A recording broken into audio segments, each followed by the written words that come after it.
Hi everyone, Sarah here. I have a tutorial to share with you.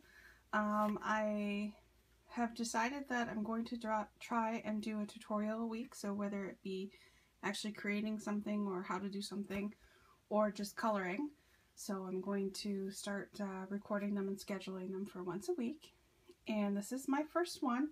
So this tutorial is, it's actually a request from Christina Crafty Paws. Hi Christina. I had done some Christmas cards and sent them out, and I don't have an extra to show you guys what it looked like because I sent all of them out, and these were cards that I had actually made a while ago, so they were kind of like older ones that I'd done. And basically what it is that the card that I had made, it was a white paper, and I think I had the Swiss dots and a blank space in between the embossing, so you can see it's all flat in the middle there, and that's where I had stamped and colored these little snowmen.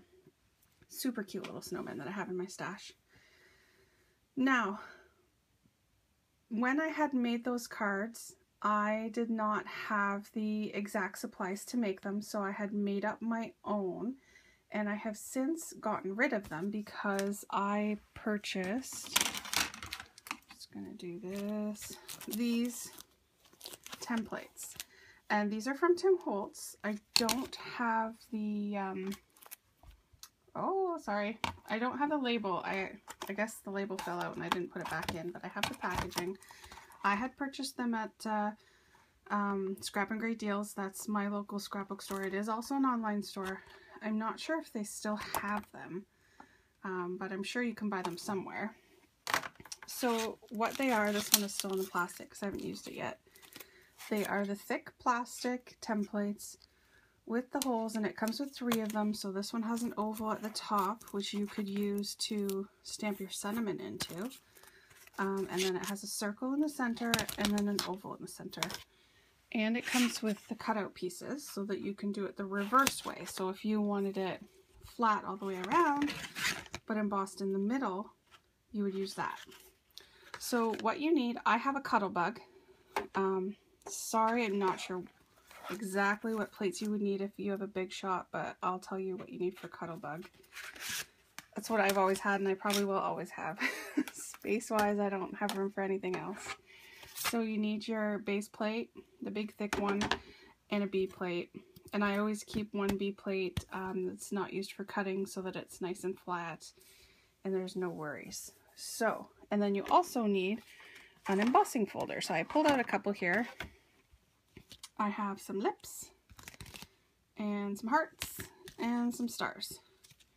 So as you can see, this is the one that I did with the hearts. And I'm hoping that my body's not going to get in the way here, guys. So I'm just going to sit down. So I've cut my pieces of paper, and these are 5 1/4 by 4 because they are going to be put as a card front on the front of a card. And I want a little bit of space around them. So you're going to take your piece of paper and your embossing folder. I'll do this one with the stars. If I can open it. You want to center your piece of paper, close it up, and then you decide which template that you want to use. This one I'm going to use the oval. Okay, and then for this, you're going to put your embossing plate down, and then you're going to take your stencil and you're going to put it on top. But because the stencil is a lot bigger, you can see it peeking out there, it's a little bit bigger than your actual embossing folder, because this can work with some of the bigger embossing folders too. Basically what you need to do is look at it like this and center it on your piece of paper. So I want to lay it and get it in the right spot and center it, and then I'm going to take my bead plate, carefully set it down so that it doesn't move, and then you're going to, sorry, it's sliding all over. I didn't want to put the crank on the right hand side because I didn't want my whole body to be in the way there for you guys. Alright, so then when it comes through, you have stars with a nice flat space in between. So you can take your stamped image, stamp it right on there, and color it up, and you're good to go. So that is it. So basically, before I had purchased these, what I had done was take a piece of thick chipboard and I cut out the shape that I wanted to. So I would use one of my Spellbinders dies or any of the other dies and cut out the shape, and then you just had a thicker piece of cardboard. So anything that's going to keep your top plate from pushing down in the center is how you're going to get that impression just on the outside. The other one that I had done, which I wish I still had one, but those ones I gave away a long time ago, was you can use your rubber, your embossing mat. I'm just going to get one here. So these rubber embossing mats, they work the same way. You could do this. You could cut a circle or an oval out of the middle and use that as your mat.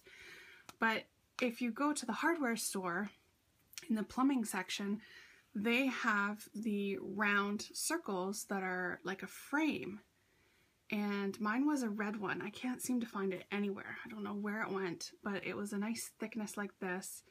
Circle all the way around, so it was a perfect frame, and I used that with my embossing folder and then inked it up, and it was a green wreath on the front of my card, and there's enough room to stamp an image right in the middle. So check your plumbing section of your hardware store to see if you can find the rubber rings, and it's a nice big one. They come in different sizes too, but I bought a bigger one. I might have to go get another one. We'll see. Alright, so hopefully I will get some cards made up with these to show you guys, but that is it. If you have any questions, let me know. Leave a comment, subscribe if you wish, and have a great day. Thanks, bye.